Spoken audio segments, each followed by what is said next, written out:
शिव शंकर जय भोलेनाथ। शिव पुराण के 5वें अध्याय में भगवान शिव स्वयं अपने भक्तों को समझाते हैं कि सच्ची भक्ति कैसी होती है, ज्ञान का सार क्या है और मोक्ष का मार्ग कैसा है। अध्याय 5 में कथा आरंभ होती है जब ब्रह्मा जी और विष्णु जी भगवान शिव से पूछते हैं, हे महादेव, आपने सृष्टि और धर्म की स्थापना कर दी, अब बताइए जीव को मुक्ति कैसे मिलेगी। संसार के मोह और कर्म बंधन से वह कैसे मुक्त होगा। भगवान शिव मुस्कुराते हुए बोले, हे ब्रह्मा, हे विष्णु, मुक्ति किसी दूर स्थान पर नहीं, वह तो उसी हृदय में है जहाँ भक्ति का दीपक जलता है। भगवान शिव कहते हैं, ज्ञान वह है जिससे जीव अपने आत्म स्वरूप को पहचान ले और भक्ति वह है जिससे वह मुझसे एक हो जाए। फिर वे 3 मार्ग बताते हैं, ज्ञान योग, कर्म योग, भक्ति योग। ज्ञान योग क्या होता है? जब आत्मा और परमात्मा के एकत्व का ज्ञान हमें मिलता है उसे कहते हैं ज्ञान योग।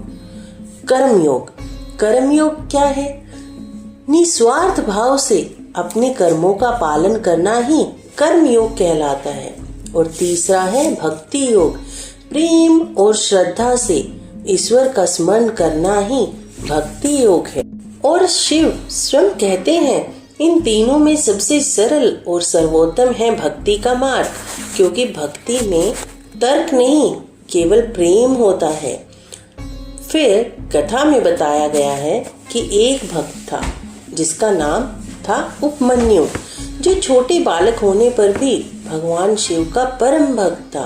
वह रोज जंगल में जाकर ओम नमः शिवाय का जाप करता, शिवलिंग पर जल चढ़ाता और बिल्व पत्तर अर्पित करता। जब उसे कुछ नहीं मिलता वह पत्ते खाकर जीवित रहता, फिर भी उसने भक्ति नहीं छोड़ी। भगवान शिव उसकी परीक्षा लेने आए, कभी साधु बनकर, कभी देवदूत बनकर, पर उपमन्यु अडिग रहा। अंततः शिव प्रसन्न हुए और बोले, वत्स, तेरा तप और भक्ति सच्ची है, तूने भोग नहीं मांगे, बस मेरा प्रेम मांगा, इसलिए मैं तुझे स्वयं दर्शन देता हूँ। यहीं से यह शिक्षा मिलती है कि भगवान का सार है धैर्य और विश्वास। शिव का आशीर्वाद और भक्ति के 8 रूप क्या हैं? चलिए थोड़ा उनका वर्णन करते हैं। पहला रूप है श्रवण, भगवान की कथा सुनना। दूसरा है कीर्तन, उनका गुणगान करना। तीसरा है स्मरण, हर पल उनका स्मरण करना। चौथा है पाद सेवन, शिवलिंग या भक्तों की सेवा करना।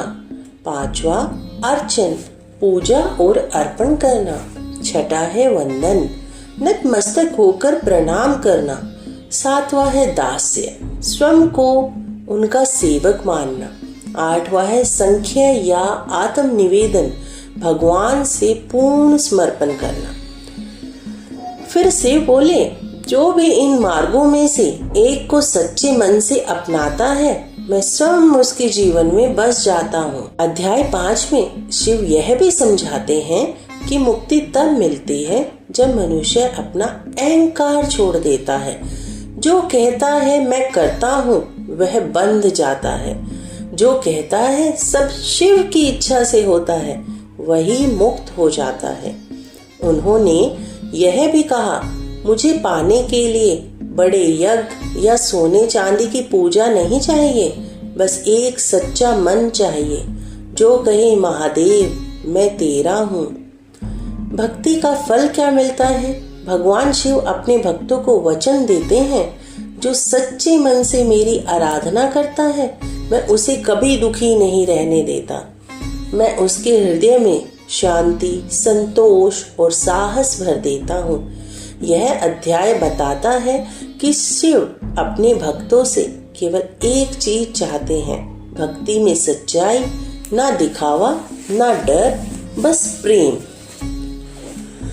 तो भक्तों, शिव पुराण का 5वां अध्याय हमें यह सिखाता है कि शिव तक पहुंचने के अनगिनत मार्ग हैं, परंतु सबसे सुंदर, सबसे सरल मार्ग है भक्ति का। भक्ति में न कोई वर्ग है न सीमा, वह हृदय से शुरू होकर शिव में समाप्त होती है। जब हम अपने कर्मों को शिव को अर्पित करते हैं तो हमारा जीवन भी पवित्र तप बन जाता है। तो इस प्रकार हमारा अध्याय 5 खत्म होता है। ओम नमः शिवाय, हर हर महादेव। शिव कुटुंब शिव भक्ति का परिवार है। हम इसी परिवार पर अध्याय 6 के साथ एक दिव्य कथा के साथ कल फिर से मिलेंगे। जय जय शिव महादेव। धन्यवाद।